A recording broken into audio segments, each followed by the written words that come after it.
Cada generación vive una burbuja financiera y cada generación piensa que la suya no es una burbuja. Y la primera de estas, según los registros, se remonta al siglo XVI, lo que se conoce como la fiebre de los tulipanes, una flor que era símbolo de estatus, seguida de las conocidas .com en el año 2000, de las hipotecas en 2008 y muchos consideran a las criptomonedas en el 2021. Los precios suben, todos ganan, hasta tu vecino empieza a invertir, tu primo te da consejos financieros, pero de repente nadie ve el riesgo. Pero las burbujas no son accidentes, tienen un patrón siempre. Hoy vamos a ver cómo nacen, cómo crecen y por qué explotan.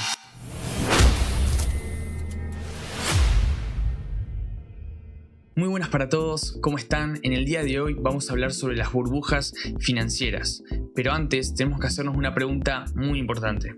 ¿Qué es realmente una burbuja?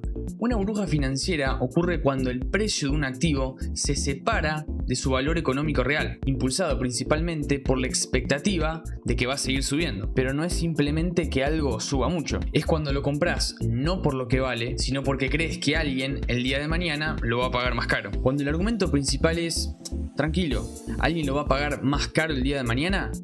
Eso es peligroso. Es como comprar una silla que vale $100 esperando venderla a 200, aunque siga siendo exactamente la misma silla.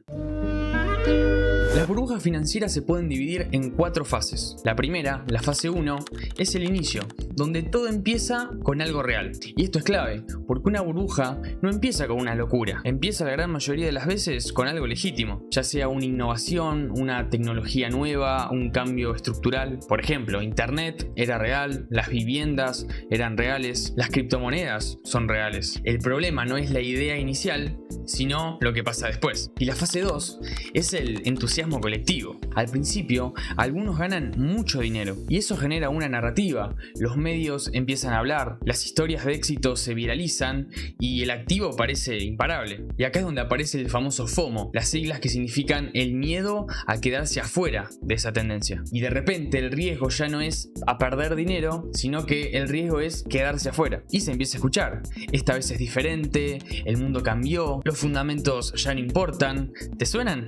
Cuando tu primo, que nunca invirtió, empieza a explicarte cómo funciona el mercado, suele ser una señal interesante. Y llegamos a la fase 3, ya que la deuda no se sostiene sola, requiere de un combustible, que en este caso es la deuda. Y acá entramos en la parte técnica, ya que una burbuja no explota por optimismo, explota justamente por deuda. Cuando el crédito es barato, las personas no invierten solamente lo que tienen, sino que piden prestado, lo que se conoce como apalancamiento financiero. Si invertiste $1000 y baja al 30%, perdiste solo $300 de tu propio dinero. Pero si invertiste $1000 con $800 prestados, si baja 30%, podés quedarte en cero. La deuda justamente acelera las subas, pero también las caídas. En 2008, por ejemplo, el problema no era que las casas solo estaban caras, sino que estaban compradas con extremos niveles de crédito. Y llegamos a la fase 4, que suele ser el punto máximo, donde todo es diferente. Toda burbuja tiene este momento, donde empiezan a inventarse nuevas métricas, justamente para justificar el propio accionar de uno. En su momento se supo escuchar, ya no importa el flujo de fondos, ahora se mide por usuarios, el crecimiento lo es todo. Entonces, cuando necesitamos explicaciones cada vez más complejas para explicar el comportamiento de precios simples, algo está pasando. Si necesitas un podcast de 40 minutos para explicar por qué un activo está barato, probablemente está caro. Hasta que finalmente llega el estallido.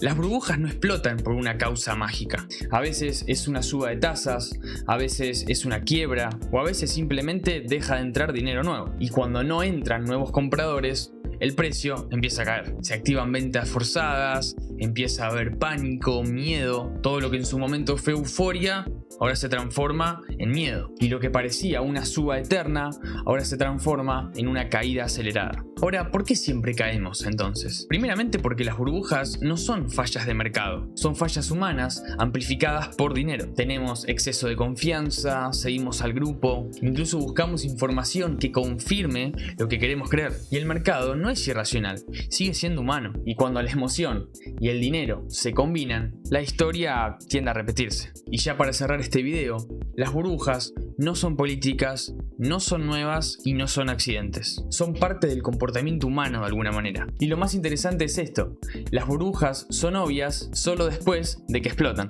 Hasta acá el video de hoy, pero si querés que veamos alguna burbuja financiera en particular, no te olvides dejármela en los comentarios para que yo lo pueda saber, y no te olvides de dejar tu like y una suscripción, que a mí me ayuda un montón para seguir creciendo. Nos vemos en el siguiente.